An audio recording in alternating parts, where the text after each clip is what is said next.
जानता हूं बहुत ज्यादा घबराए हुए हो, परेशान हो, दिमाग में बहुत ज्यादा टेंशन है, डर भी लग रहा है। सोच रहे हो कि इस बार भी अगर सिलेक्शन नहीं हुआ तो फिर आगे मेरा क्या होगा, किस एग्जाम की तैयारी करूंगा।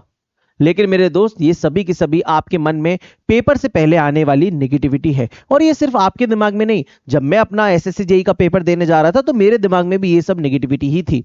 मेरे साथ तो ये तक हो चुका है किसी किसी पेपर में, जो मैंने और एग्जामिनेशंस दिए हैं, जब पेपर हॉल में पहुंचते हैं तो सब कुछ ब्लैंक हो जाता है, दिमाग क्लियर सा हो जाता है, ऐसा लगता है कि कुछ पढ़ा ही नहीं है, कुछ याद नहीं है। लेकिन ऐसा नहीं होता। जैसे एग्जाम पेपर चालू होता है और क्वेश्चन दिखना स्टार्ट होता है स्क्रीन पे, तो हमें रिकॉल होने लगता है कि हाँ, ये मैंने पढ़ा है, ये मैंने नहीं पढ़ा है। तो वो प्रेशर अपने आप रिलीज होने लगता है। जब तक एग्जामिनेशन स्टार्ट नहीं हो रहा है आपके साथ यही रहेगा। लेकिन आप परेशान मत होइए, अपनी नींद अच्छे से लीजिए। और भी कुछ जरूरी बातें हैं जो कि एग्जाम से पहले मैं आप सभी के साथ करना चाहता हूं, तो चलिए डिस्कस करते हैं। एसएससी जेई 2025 का जो सीबीटी 1 है, इसमें सबसे बड़ा दुश्मन आपका कौन है पता है? 2 घंटे। इन 2 घंटों को अगर हमने अच्छे से मैनेज कर लिया तो फिर गेम खत्म। अब कैसे मैनेज करना है उस पर बात करते हैं। उससे पहले बहुत सारे बच्चों का एक मन में डाउट है, उसको भी क्लियर कर देता हूं एग्जाम लैंग्वेज को लेके। मैंने सीजीएल के कैंडिडेट से, कुछ कुछ सीएचएसएल के कैंडिडेट से बात की। आपने एप्लीकेशन फॉर्म में जो भी लैंग्वेज चुनी है वो तो ठीक है, लेकिन इसके बाद अब जब आप पेपर देने जाएंगे तो वहां पर जब इंस्ट्रक्शंस आता है तो फिर एक चेक बॉक्स आता है। उस चेक बॉक्स में पूछेगा कि आपको इंग्लिश सिलेक्ट करना है कि हिंदी सिलेक्ट करना है। जब एग्जाम के इंस्ट्रक्शंस होंगे तब मान लीजिए आपने इंग्लिश को चेक टिक मार्क कर दिया, तो आपका पूरा का पूरा पेपर इंग्लिश में आएगा, लेकिन हर एक क्वेश्चन पे आप हिंदी में भी चेंज कर सकेंगे।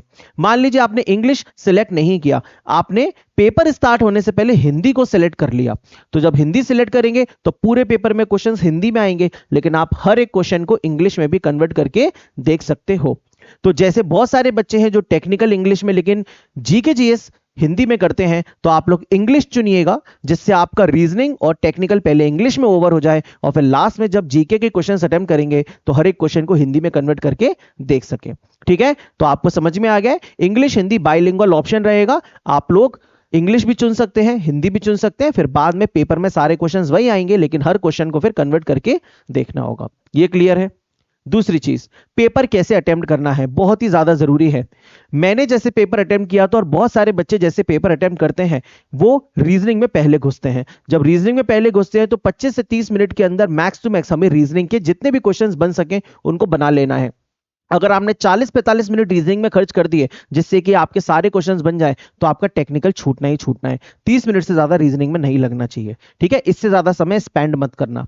इसके बाद टेक्निकल, टेक्निकल में आपको 60 टू 70 मिनट स्पेंड करना है। पहले रीजनिंग में, फिर टेक्निकल में घुसना है, और फिर इसके बाद जो आखिरी का टाइम है उसमें 10 से 15 मिनट के अंदर जीके जीएस को देना है। टेक्निकल जितना जल्दी हो जाएगा उतना बेहतर हम जीएस में अटेम्प्ट कर पाएंगे, क्योंकि क्वेश्चंस को शायद हिंदी में भी कन्वर्ट करके देखना पड़ेगा। ठीक है, ये पेपर के अटेम्प्ट स्ट्रेटजी है। अब टेक्निकल में कुछ इंपॉर्टेंट बातें जो मैंने अपने पेपर में की थी आपके भी काम आएंगी। क्या? सबसे पहले क्या करना है कि हमें शुरुआत में पहले क्वेश्चन से लेके 100 क्वेश्चंस को लाइन बाय लाइन पूरा का पूरा देख लेना है।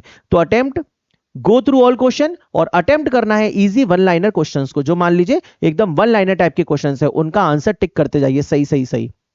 आप जब 100 क्वेश्चंस को देख रहे होंगे तो कुछ क्वेश्चंस इजी होंगे, वो उसी टाइम टिक हो जाएंगे, लेकिन कुछ क्वेश्चंस ऐसे होंगे या कुछ न्यूमेरिकल्स ऐसे होंगे जो आपको पता है, पढ़े हुए हैं, कुछ स्टेटमेंट वाले क्वेश्चंस होंगे। ठीक है, तो वो नए नहीं लगेंगे, पता है आपको उनका आंसर, लेकिन अच्छे से सोच नहीं पा रहे हो, उनको मार्क फॉर रिव्यू करिए। तो मार्क फॉर रिव्यू करिए डुएबल क्वेश्चंस को।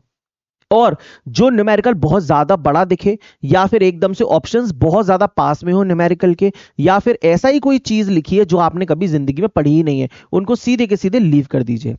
समझ गए? तो ये टेक्निकल की सबसे बेस्ट स्ट्रेटजी है। जब आपने फर्स्ट टाइम में पूरे के पूरे 100 क्वेश्चंस देख लिए तो इजी क्वेश्चंस टिक हो गए, मार्क फॉर रिव्यू टिक हो गए, तो ये काम आपका कम से कम 30 से 35 मिनट, बहुत से बहुत 40 मिनट में हो जाएगा, मैं गारंटी देता हूं, क्योंकि इजी क्वेश्चंस पढ़ने में ज्यादा समय नहीं लगता।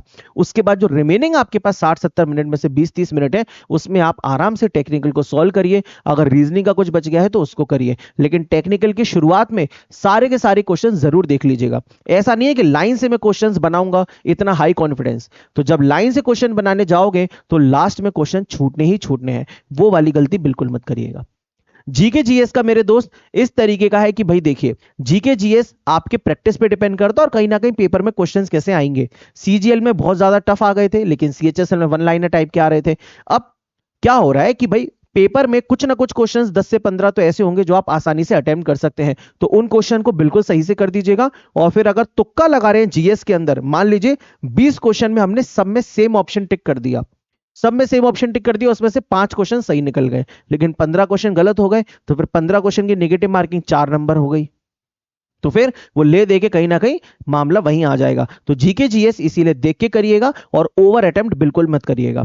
कोशिश करिएगा कि 160 से 170 के बीच में अगर अटेम्प्ट है तो काफी सही है। 180 90 क्वेश्चन अगर अटेम्प्ट कर रहे हो तो कहीं ना कोई दिक्कत है। अब वो पेपर के लेवल पे भी देखिए सब कुछ डिपेंड करता है, तो इसीलिए मैं बहुत ज्यादा कुछ तो नहीं बता सकता, लेकिन फिर भी 160 से 170 का अटेम्प्ट काफी सही अटेम्प्ट है।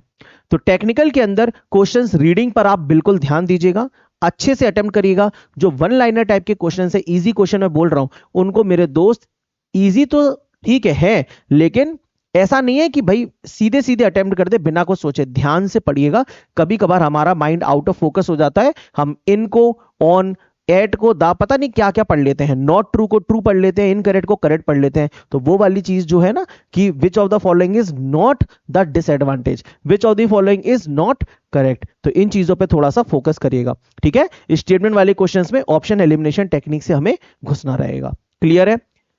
ऑल द बेस्ट आप सभी को मेरे दोस्तों, आप सभी बहुत अच्छा परफॉर्म करेंगे, चिंता मत करिए, ऊपर वाले पे भरोसा रखिए, सबका समय आता है, आपकी नौकरी जरूर लगेगी। अगर आप लोग अच्छे से नींद लेके जाएंगे तो पेपर भी बहुत अच्छा जाएगा। पेपर से पहले सो जरूर जाइएगा, कम से कम 7 से 8 घंटे। ये नहीं है कि पेपर के सुबह भी उठे और मॉर्निंग में लगे हैं रट्टा मारने। ठीक है, तो रात में कम से कम 8 घंटे की नींद जरूर लीजिएगा। मेरी तरफ से आप सभी को बेस्ट ऑफ विशेस है दोस्तों, आप सभी डिजर्विंग कैंडिडेट जरूर इस बार सिलेक्ट हो, ऐसा मैं भगवान से प्रे करूंगा।